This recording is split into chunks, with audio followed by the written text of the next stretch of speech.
하나님은 아브라함에게만 비전을 주시는 게 아니에요. 아브라함만 아브라함으로 바꿔주시는 게 아니지요. 하나님이 아브라함을 바꿔주셨다면 그와 한 몸을 이룬 부부인 이 사라에게도 똑같은 비전을 줄 수밖에 없다라는 겁니다. 두 부부가 한 몸이기 때문에 그렇지요. 그런데 비전은 남편만 받는 거 아닙니다. 비전은 아내만 받는 거 아니에요. 그래서 남편이 비전 받았다고 혼자 가시면 안 돼요. 그럼 아내는 뭐라 해도 잠깐만 나도 기도해 볼게. 그래서 둘이 함께 가야 된다는 거지요. 근데 보통 보면 남자들이 그냥 가지요. 그죠? 그래서 여자분들 그러잖아요. 아내 말 잘 들으면 자다가도 떡이 떨어진다고. 이런 말도 하긴 하지만 중요한 건 뭐예요? 지금 사라도 똑같은 비전을 받았다라는 거지요. 열국의 아버지였던 아브라함에 주었던 그 비전을 똑같이 사라에게도 주었다라는 겁니다. 아브라함이고 사라였을 때는 이 둘이 서로 바라보고 있었어요. 그잖아요. 그죠? 서로 인고 부부였잖아요. 서로가 서로를 바라봤는데 이제 이름이 아브라함 사라로 바뀐 다음부터는 어디를 보기 시작합니까? 비전을 함께 보기 시작한다라는 거지요. 제가 결혼 주례를 이번에 처음 했습니다. 그리고 두 부부가 부부 될 사람이 저한테 찾아왔을 때 그런 얘기를 했어요. 사귈 때는 열심히 서로 쳐다보라고. 그런데 결혼하고 난 다음부터는 서로 쳐다보면 싸우니까 서로 쳐다보지 말고 한 곳을 보고 향해 나가야 된다고. 서로를 보지 말고 하나님이 이 가정을 세우신 목적이 있고 방향이 있기 때문에 그 목적을 바라보고 가야지 그 비전을 이룰 수 있다라고 제가 얘기를 해줬습니다. 그런데 오늘 본문 말씀에 그 얘기를 하는 거예요. 하나님이 사라를 사라로 바꿔주면 통해서 서로 다른 방향이 아니라 한 방향으로 가라라고 말씀을 하는 거지요. 자, 이 비전을 주셨어요. 사라의 마음이 어땠을까요? 아브라함 마음은 어땠을까요? 이 마음에 충만함이 있는 거지요. 그런데 자녀가 있어요? 없어요?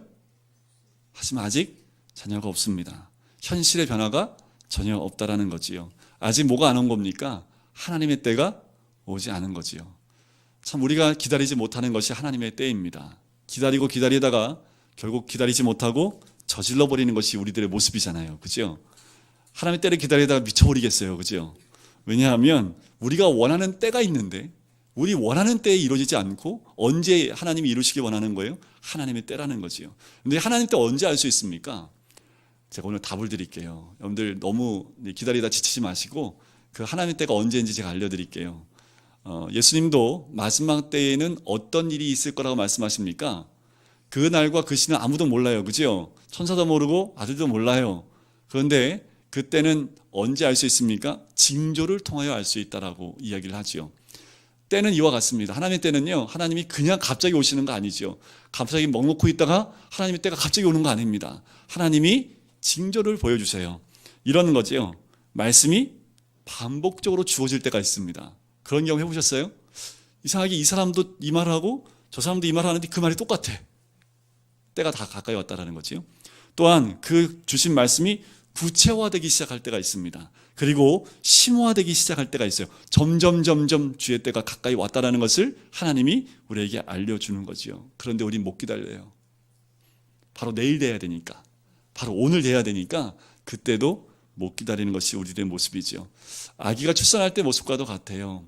그런데 아기를 태어나는 거 못 기다리겠다고 그럼 안 되잖아요. 그죠? 아기가 태어날 때까지 기다리고 그때가 차야지 아기가 나올 때 건강할 수 있는 거지요. 아기가 태어날 때 우리 어머니도 기억나십니까? 그 징조 아시잖아요. 그죠? 이게 고통이 어떻게 해요? 시간이 점점 빨라지는 거지요. 점점 텀이 점점 빨라집니다. 이게 사람의 몸 가운데 그 때에 대한 징조에 대한 부분들을 하나님이 다 심어 놓으신 거예요. 아기를 낳을 때도 아이가 태어나기 직전에 그 모든 징조를 시간으로 통해서 알려줬듯이 우리의 삶 가운데도 그 때를 알려주신다라는 거지요. 지금 하나님 때가 정말 가까이 왔어요. 어떻게 알 수 있습니까? 아브라함의 이름이 바뀌었어요. 사라의 이름도 바뀌었어요. 할례 언약을 하고 있습니다. 그리고 더 나아가서 어떻게 해요? 내년에 너 낳을 거야 라고까지 아예 시간을 알려주십니다. 때가 가까이 왔지요.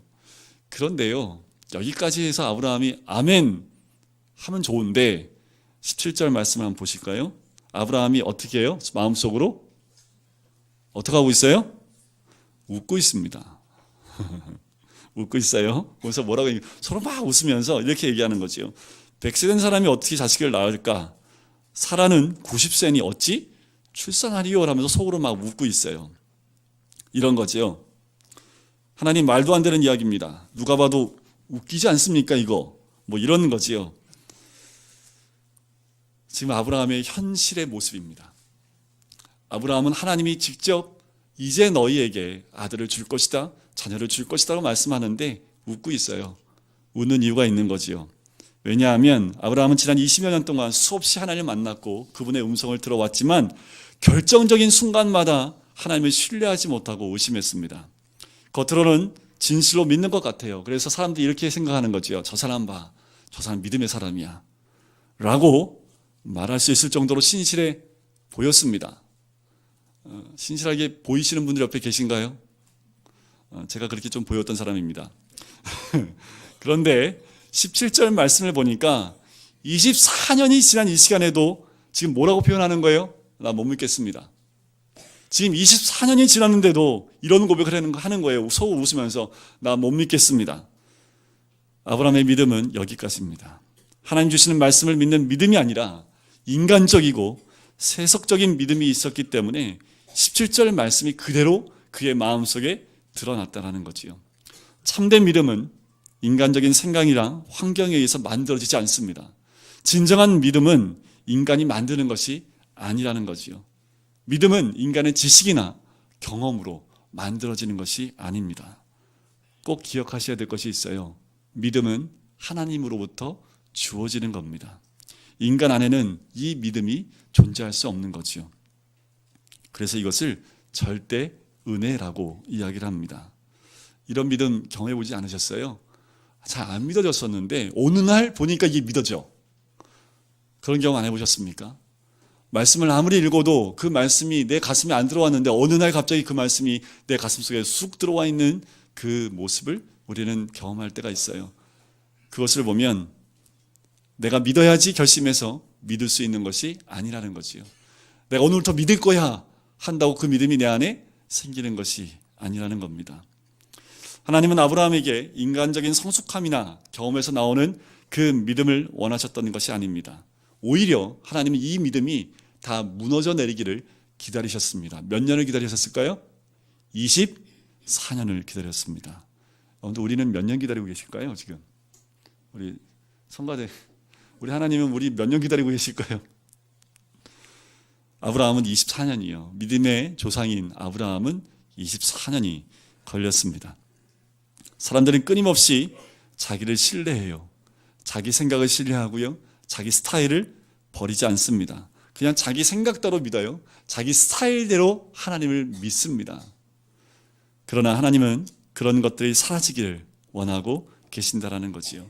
히브리서 11장 6절 말씀에 믿음이 없이는 기쁘시게 할 수 없다라고 나옵니다. 하나님께 나가는 자는 반드시 그가 계신 것과 또한 그가 자기를 찾는 자들에게 상 주시는 이심을 믿어야 한다라고 이야기를 합니다. 근데 그거 아십니까? 인간적인 믿음일수록 참 와닿습니다. 인간적이기 때문에 그래요. 합리적인 믿음일수록 우리가 잘 끌려요. 딱 들으니까 합리적이야. 교회 안에서도 이런 모습들이 참 많지요. 이해하기 쉬울 때 그때 우리는 그 믿음에 넘어갈 때가 참 많습니다. 그런데요, 이게 인간적이고 세속적이고 합리적인 믿음일수록 미궁에 빠질 때가 참 많아요. 방향이 안 보여요. 그냥 터널 안에 들어가 있는 것 같다라는 거지요. 왜냐하면 하나님 약속만 신뢰하지 않고 내 생각, 내 스타일, 그리고 환경을 바라보기 때문에 믿음이 더 생기지 않는다라는 거지요. 그래서 아브라함이 18절 말씀으로 이렇게 얘기를 합니다. 이 말씀을 하지 않으면 좋은데, 그죠? 아브라함이 이에 하나님께 아뢰되 뭐라고 얘기합니까? 이스마엘이나 하나님 앞에 살기를 원하나이다. 이 모습이 어쩌면 우리의 모습인지 모르겠습니다. 이런 말이죠. 하나님, 내 나이 100살입니다. 그리고 내 아내 90살입니다. 13년 동안 이스마엘 데리고 살았지 않았습니까? 얘가 남이십니까? 얘도 내가 낳은 씨입니다. 그러니까 이스마엘이나 좀 데리고 살게 해주세요. 라는 그 의미가 오늘 18절 말씀이지요. 인간적인 믿음입니다. 그 믿음을 가지고 하나님을 설득하려고 하고 타협하려고 하죠. 우리는 이렇게 얘기합니다. 하나님 여기까지만, 하나님 여기까지만 할게요. 하나님하고 타협을 해요. 하나님하고 협상을 해요. 믿음은 타협과 협상이 될 수 없는 거지요. 꼭 이런 거지요. 하나님 좀 적당히 하시지요. 신앙생활 좀 적당히 하다가 가겠습니다. 이 모습이 우리의 모습 아닙니까? 하나님 좀 적당하게 그냥 신앙생활 믿음생활 하다가 좀 가면 안 될까요? 이것이 우리의 모습이 아닐까요? 그때 19절 말씀에 한마디 하시죠. 아니야! 하나님이 이르시되 뭐라고요? 아니라 내 아내 사라가 내게 아들을 낳으리니 너는 그 이름을 뭐라고요? 이삭이라 하라. 내가 그와 내 언약을 세우리니 그의 후손에게 영원한 언약이 되리라. 아니라라는 거예요. 하나님 그냥 여기까지 하겠습니다. 여기까지만. 이스마엘도 내 씨인데 이스마엘 데리고 살게요. 좀 이렇게 살면 안 될까요? 하나님 뭐라고 하세요? 아니야. 그는 언약의 자녀가 아니야. 이스마엘은 아니야. 사라에게 내 말대로 아기를 낳을 수 없는 상황이지만 아기를 줄 거야. 내가 약속한 자녀가 내 아내에게서 분명히 날 거야 라고 말씀을 하시는 거지요. 하나님이 영적 후사를 낳을 때 타협하지 않으십니다. 내 몸에서 날 자가 이삭이 될 것이다 라고 그 이름까지 정확하게 알려주시는 거지요. 그런데 하나님께서 거기서 머무르지 않고요, 내 씨라고 말한 이스마엘도 내가 복을 줄게 하면서 20절 말씀에 복을 주시지요. 그런데 이 복은 어떤 복입니까? 육적인 복입니다.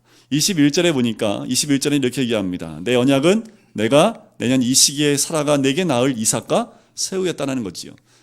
육적 언약과 육적인 축복과 영적인 축복이 있습니다. 지금 20절 말씀에는 이스마엘에게 육적인 축복, 생육하고 번성하게 하는 육적인 축복을 줄 것이다. 하지만 영적인 축복은 이삭을 통해서만 주어질 것이다 라고 말씀을 하는 거지요. 우리 여기서 한 가지 좀 기억하고 넘어가셔야 될 것이 있습니다. 그런데 이스마엘 되기 원하십니까? 이삭 되기 원하십니까? 이렇게 물으면 다 이삭 되고 싶다고 얘기를 하시지요. 이스마엘은 육적인 축복이 굉장히 넘쳐난 사람입니다. 굉장히 멋있는 사람이에요. 이스마엘이요, 이 광야를 달리면서 활을 잘 쏘고요, 그냥 사냥만 했다 하면 최고를 잡아오는 그때 당시에 엘리트였습니다. 이스마엘이 13살인데 근데 하나님이 아니야 라고 얘기하는 거죠. 우리 눈에 봤을 땐 누가 걔예요? 이스마엘이 언약의 자식 같아요. 근데 나중에 이삭을 낳고 보니까 이삭은 이스마엘 같지가 않지요. 하지만 하나님 주신 축복은 뭐예요? 육적인 축복보다 영적인 그 언약의 큰 축복이 있다라는 거지요. 중요한 것은 육적인 복보다 언약의 복이, 영적인 복이 더 중요하다라는 거지요. 이 말씀을 준비하면서 우리 금강교회에는 하나님이 어떤 언약을 주셨을까 한번 묵상을 해봤습니다. 분명히 금강교회를 금오동 위에 세우신 것, 이 장소에 이전하셔서 새롭게 건축을 하고 이곳에 세우신 하나님의 분명한 뜻이 있을 것이다 라고 생각을 해보게 됩니다. 그냥 적당하게 신앙생활 하라고 이곳에 하나님이 교회를 세우셨을까? 전 그렇게 생각하지 않습니다. 금강교회에 여러 가지 아픔들을 주신 것, 그것은 왜일까라는 거지요. 우리가 육적인 것을 바라보고 있으면 하나님은 그 육의 눈을 감게 하고 영의 눈을 뜰 수 있는 사건들을 줄 수밖에 없다라는 겁니다. 그런데 꼭 기억하셔야 됩니다. 이 땅이 주시는 복은 육적인 것보다 하나님이 원하시는 것은 영적인 복입니다. 우리가 육의 눈을 뜨고 육적인 것을 바라보기 시작을 하면 하나님이 그거 아니야. 내가 너희에게 주려고 하는 것, 너희 교회에 주려고 하는 그 언약은 그거 아니야. 영적인 것이야 라고 말씀을 하는 거지요. 우리가 좀 더 기억해보고 집중해야 될 것이 있다면 우리 교회를 향한 하나님의 언약이 무엇인지 우리 모두가 깨어서 기도해야 된다는 겁니다. 지금 이 시대에 하나님이 찾는 사람들이 있습니다. 복음의 말씀에 목숨 걸고 하나님 말씀을 따라가는 사람들을 지금도 찾고 계신 거지요. 내 생각, 내 스타일, 그리고 내 생각과 내 경험, 이것대로 살아갈게요가 아니라 오직 하나님 말씀, 복음으로만 살아가는 인생으로 내가 살아가겠습니다라고 결단하는 그 사람을 지금도 찾고 계신다라는 겁니다. 하나님은 아브라함에게 이 언약 붙들기를 원하신 것처럼 우리에게도 언약 붙들기를 원하고 계신다라는 거지요. 자, 이제 22절 말씀을 보실까요? 22절 말씀을 같이 한번 읽어보겠습니다. 시작.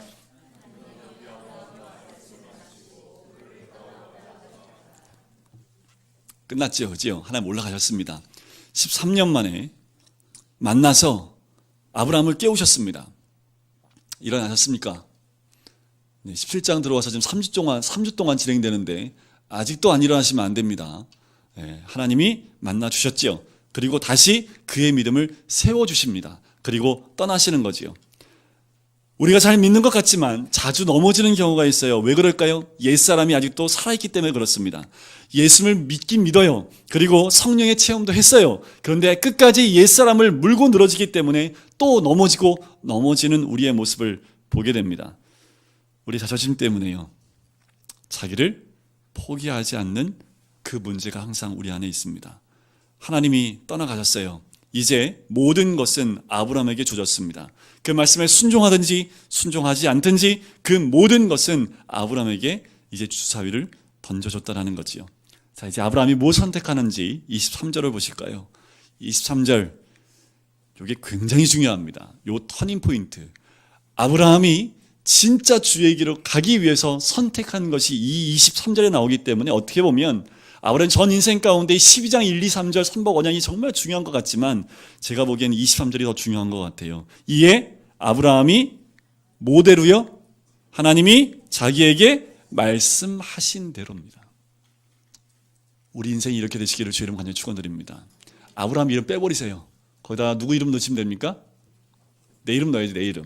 그죠? 이에 정규가 하나님이 자기에게 말씀하신 대로. 여러분들 다 이름 빼버리시고 자기 이름 넣어버리십시오. 거기에 그냥 화이트 딱 지우시고요.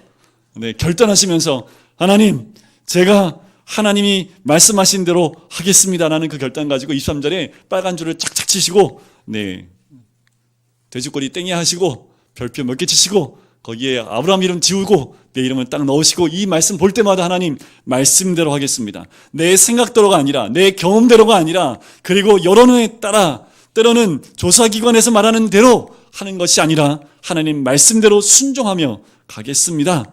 이 말은 무엇을 의미합니까? 저 포기하겠습니다. 이제까지 내 생각 다 내려놓겠습니다. 하나님 이제까지 내가 가지고 있었던 모든 스타일 다 내려놓겠습니다. 나 다 포기하겠습니다. 아브라함이 자기 포기하는데 몇 년 걸렸어요? 25년 걸렸습니다. 25년 동안 하나님이 끌고 오시고 또 내리고 오시고 채찍질도 하시고 이 시간까지 왔을 때 비로소 아브라함이 자기를 포기하고 이렇게 얘기하는 거죠. 이제는 하나님식으로 하나님 방법으로 내가 순종하겠습니다 라고 이야기하는 거지요. 그래서 말씀대로 어떻게 합니까? 할례를 행하는 거지요. 믿음은 결단입니다. 믿음은 자기 포기입니다. 자기를 포기하지 않고 믿음을 가질 수 없다라는 거지요. 이제 좀 포기하시지요. 이제 좀 내려놓으시지요. 언제까지 내 자신의 생각과 경험과 이 모든 것을 붙들고 살아가시겠습니까? 언제까지 그것을 부여잡고 하나님 말씀에 순종하지 못하는 그냥 그런 식으로만 믿음 생활을 하시겠습니까? 하나님은 우리에게 결단하라고 말씀하시는 거지요. 하나님이 자기에게 말씀하신 대로 그 말씀대로 순종하고 결단하라고 우리에게 말씀을 하시는 겁니다. 아브라함이 선택했듯이 자기의 모든 것 내려놨을 때 드디어 무엇이 열립니까? 믿음의 그 문이 열립니다. 이제까지 정말 믿음의 생활을 잘한 것 같아요. 정말 잘 해온 것 같은데 지금 이 말씀을 보니까 여태까지 그 믿음은 그냥 내 경험의 믿음이었고 내 인격적인 믿음이었고 내 방법의 믿음이었습니다. 이것이 무너지고 이것이 깨어지지 않으면 진정한 하나님 말씀대로 순종하는 그 문이 열리지 않는다라는 거지요.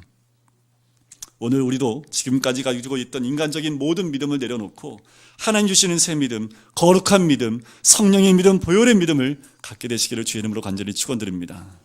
하나님의 믿음을 가진 사람들은 복잡하지 않아요. 단순합니다. 그런데 인간적인 믿음을 가진 사람들은 자꾸 이거저거 따집니다. 그리고 인간적인 생각이 지배할 때마다 이리저리 뒤척거릴 수밖에 없는 거지요. 하나님 말씀에 기초를 둔 사람은 단순하게 삽니다. 왜냐하면 다른 거 생각 안 하거든요. 뭐만 생각할까요? 하나님만 생각하니까 단순합니다.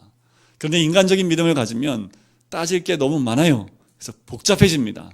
경우의 수가 너무 많아요. 그 다 따지다 보니까 시간이 흘러가는 거지요. 말씀대로 사는 삶은 단순합니다. 24절과 25절에 보니까 어떻게 합니까? 아브라함이 그의 포피를 벤 때는 99세였고 그의 아들 이스마엘이 그 포피를 벤 때는 13세였더라. 참 재미있는 사건이 하나가 있는데 뭐냐 하면 이삭을 낳기 전에 이 일을 했다는 거지요. 하나님 왜일까요? 이삭을 낳고 난 다음에 할례를 행해도 되잖아요. 왜냐하면 이삭도 난 지 8일 만에 할례를 행합니다. 그러면 할례를 그때 이삭을 8일 만에 할례할 때 같이 해도 되는데 왜 굳이 이삭이 낳기 전에 이 일을 했을까요?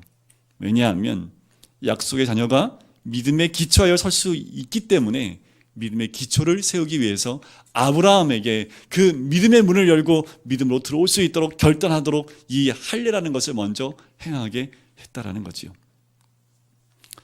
여러분들, 믿음의 자녀들을 키우기 위해서는 부모가 이 할례의 삶들이 삶 가운데 이어져야 됩니다.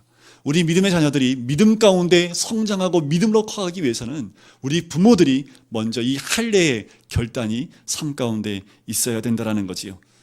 그날에 아브라함과 그 아들 이스마엘이 할례를 받았고 그 집의 모든 남자 곧 집에서 태어난 자와 돈으로 이방 사람에게서 사온 자가 다 그와 함께 할례를 받았더라. 이제 아브라함은 손에 쥐고 있는 모든 것을 내려놓고 하나님께서 말씀하신 대로 할례를 행했습니다.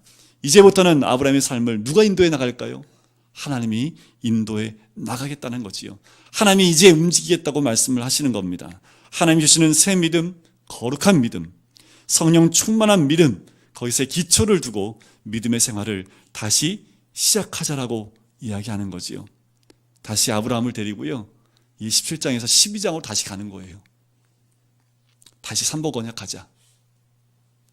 너 다 내려놓고 진짜 내 고향과 그리고 내 부모와 내 친척을 이제 떠났으니 다시 가자.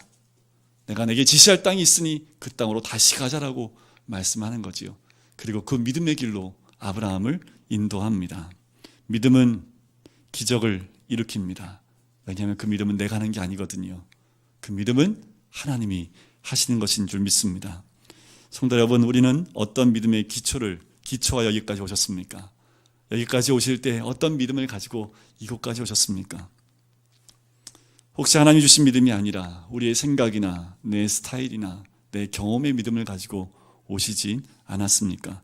그렇다면 오늘 과감히 버리시고 오늘 23절에 우리의 이름을 넣어서 이에 아브라함이 하나님이 자기에게 말씀하신 대로 그렇게 행했던 것처럼 우리의 삶도 그 말씀대로 행하시기를 주의 이름으로 간절히 축원드립니다. 우리 이 시간에 같이 찬양 드릴까요? 우리가 믿음 가운데 살아갈 때에 지치고 연약할 수 있습니다. 하지만 결국 믿음은 승리하게 될 줄 믿습니다.